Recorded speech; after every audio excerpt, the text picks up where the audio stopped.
Maranatha, Tuhan Yesus segera datang. Saya Wanda Dumais dari Sydney, Australia. Saudara yang dikasihi Tuhan, mari kita membaca kitab Matius 28 ayat yang ke-16 sampai dengan ayat yang ke-20.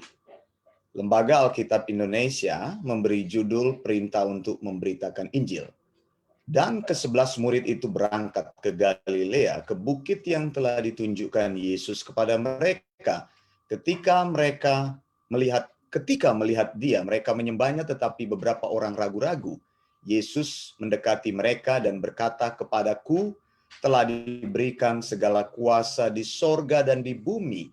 Karena itu pergilah, jadikanlah semua bangsa muridku, dan baptislah mereka dalam nama Bapa dan Anak dan Roh Kudus, dan ajarlah mereka melakukan segala sesuatu yang telah kuperintahkan kepadamu, dan ketahuilah, aku menyertai kamu senantiasa sampai kepada akhir zaman." Saudara yang dikasihi Tuhan, sound doctrine itu bukan tentang ketenaran, kemakmuran, atau kehebatan. Menjadi orang percaya bukan berkaitan dengan hal-hal yang saya barusan sebutkan tadi. Menjadi orang percaya itu bukan menjadi tenar. Menjadi orang percaya itu bukan menjadi makmur, bukan menjadi hebat. Jelas sekali dalam Matius 28 ayat ke-16 dikatakan dari pelayanan-pelayanan Yesus, maka orang-orang yang tersisa, yang setia mengikut Yesus, mulai dari awal Yesus melayani sampai saat Yesus akan terangkat ke surga, Alkitab mencatat ke-11 murid. Hanya 11 murid yang Yesus percaya untuk diberikan amanat agung. Dalam ilmu teologi ada dua amanat, saudara. Itu disimpulkan dari Alkitab.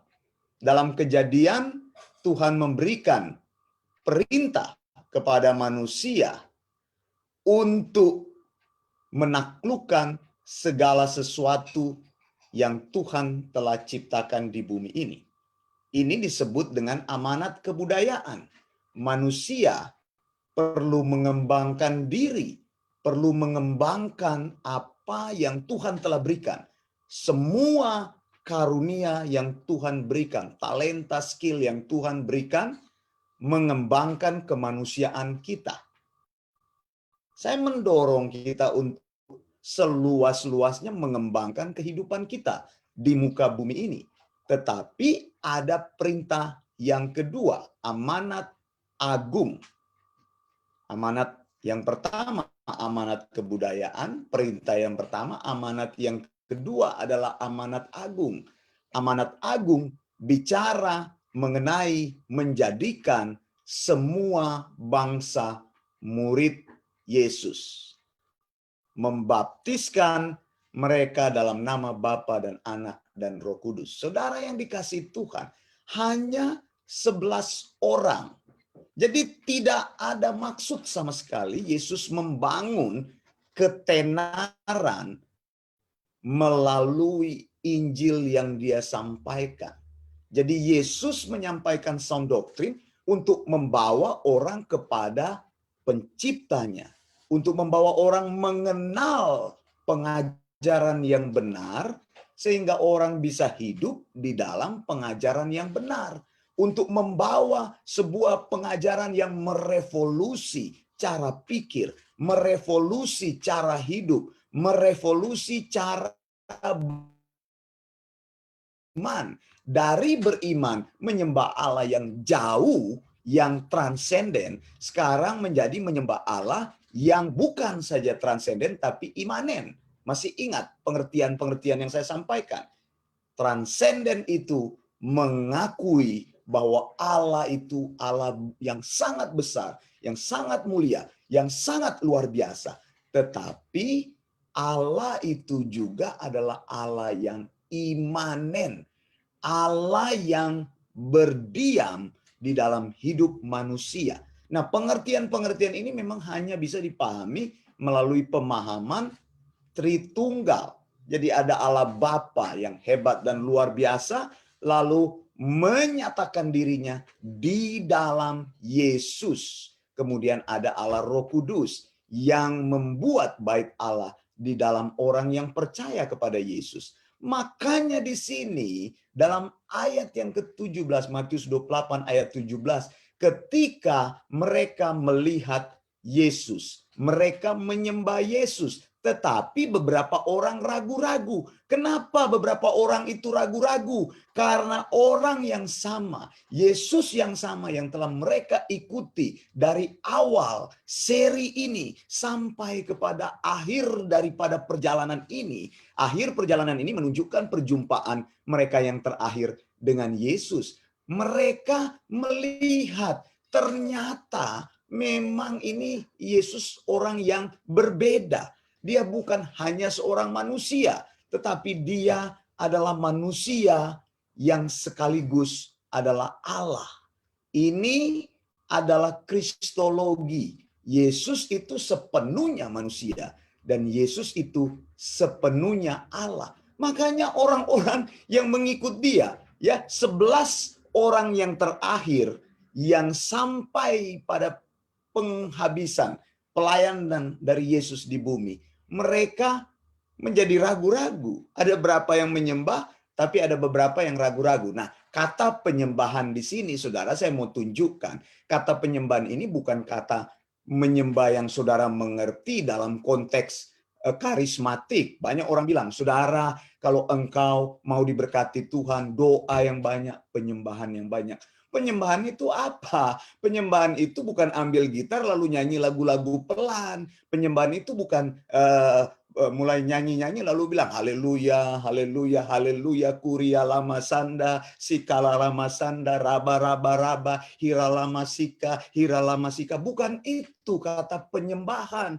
Ketika mereka melihat dia, mereka menyembahnya. Kata menyembah ini adalah kata proskuneo, proskunetes. Saya sudah jelaskan hal ini, yaitu pertama kalinya manusia mengakui manusia lain sebagai Allah.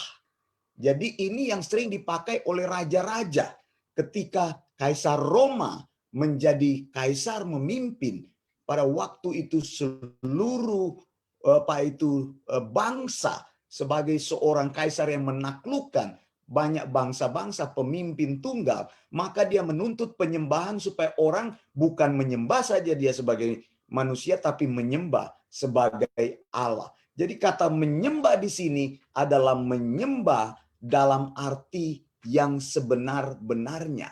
Bagaimana konteks penyembahanmu? Kalau engkau menyembah Yesus, maka engkau bukan hanya kagum kepada dia sebagai manusia sejarah, tapi engkau kagum kepada dia, mengakui dia sebagai Allah pencipta langit dan bumi, Allah pemilik hidupmu. Amin, saudara. Kalau engkau mempercayai dia sebagai Allah yang memang menciptakan hidupmu, maka seharusnya engkau tidak perlu ragu-ragu lagi di dalam menanggapi firman-Nya. Saya katakan sound doctrine itu ajaran yang benar, ajaran yang alkitabiah, ajaran yang tanpa error, ajaran yang tidak terkontaminasi itu adalah ajaran yang sebenar-benarnya dari Yesus, dan orang yang mengakui Yesus sebagai Allah yang hidup, sebagai Allah penyelamat, bukan hanya sebagai manusia. Jadi sebenarnya Allah dan sebenarnya manusia, sepenuhnya Allah dan sepenuhnya manusia, maka engkau tidak bisa terlepas dari firman-Nya. Kalau engkau menyembah Allah, maka engkau juga menyembah firman-Nya, karena firman-Nya itu adalah diri dia sendiri. Orang yang berkata saya adalah orang percaya, saya adalah pengikut Yesus, maka dia menyembah Yesus dan juga dia menyembah firman-Nya. Karena firman itu adalah diri dia sendiri. Saudara, dikatakan di sini, pergilah. Ini adalah amanat agung yang dikatakan atau diperintahkan oleh Yesus pada waktu itu kepada ke-11 muridnya. Pergilah, saudara.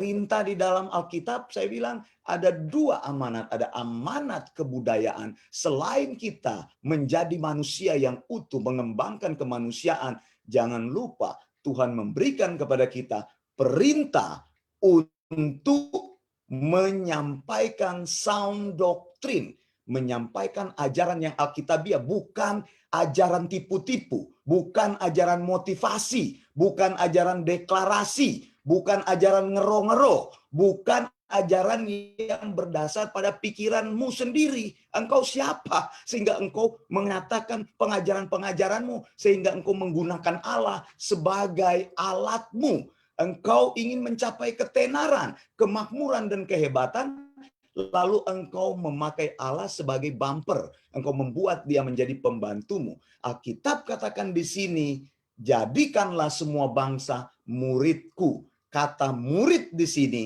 berarti kita tidak mengumpulkan orang banyak. Kita memuridkan orang, menjadikan orang sound doctrine. Tapi bagaimana engkau mau menjadikan orang sound doctrine kalau engkau sendiri bukan murid yang sound doctrine? Bagaimana engkau masih percaya kepada ajaran-ajaran yang kompromi, kepada ajaran-ajaran yang menyembah-menyembah kepada hal yang tidak jelas, kepada ajaran yang ngero-ngero, kepada ajaran yang tidak bersumber kepada Alkitab. Kembali kepada dasar yang benar. Jadilah murid Tuhan. Engkau perlu dimuridkan. Engkau perlu belajar apa itu sound doctrine. Kemudian sesudah bangsa ini, yang dimaksud dengan bangsa, orang-orang yang di luar Yahudi pada waktu itu, lalu baptis mereka dalam nama Bapa dan Anak dan Roh Kudus. Perintahnya adalah menjadikan orang sound doctrine, baru dibaptis. Kalau mereka belum dibaptis, ya baru dibaptis. Jadi perintahnya bukan membaptis ulang. Jadi orang yang sudah dibaptis tidak perlu dibaptis ulang. Tidak peduli pada saat mereka dibaptis dalam kondisi apa. Tapi bila mereka sudah mengalami baptisan dalam nama Bapa dan Anak dan Roh Kudus, dalam nama Yesus, itu adalah baptisan yang sah. Jangan menghina nama Yesus dengan membaptiskan orang ulang. Ada gereja yang membaptis ulang. Itu gereja-gereja itu mereka doyan sekali membaptis orang. Kenapa? Mereka bukan menjadikan orang pengikut sound doctrine, tetapi menjadikan orang pengikut gereja mereka. Karena mereka bilang baptisan gereja lain itu sesat. Gereja mereka yang hanya gereja mereka yang benar. Kalau engkau sudah bicara begini, ini bicara sekte, ini bicara heresi. Pengikut-pengikut orang-orang yang sesat selalu tanamkan dalam pikiran pengikut-pengikutnya bahwa dia yang benar, orang lain yang salah. Bawa orang kepada Injil dan ajar mereka melakukan semua sound doctrine Yesus. Dan Yesus katakan, Immanuel, aku sertai engkau sampai kepada akhir zaman. Pekerjaan ini pekerjaan besar. Kita perlu bergantung kepada Roh Kudus. Hanya Dia yang memiliki pekerjaan ini. Saya Wanda Dumais dari Sydney, Australia. Maranatha, Tuhan Yesus akan datang. Tuhan Yesus pasti datang. Tuhan Yesus segera datang. Blessings dari Sydney.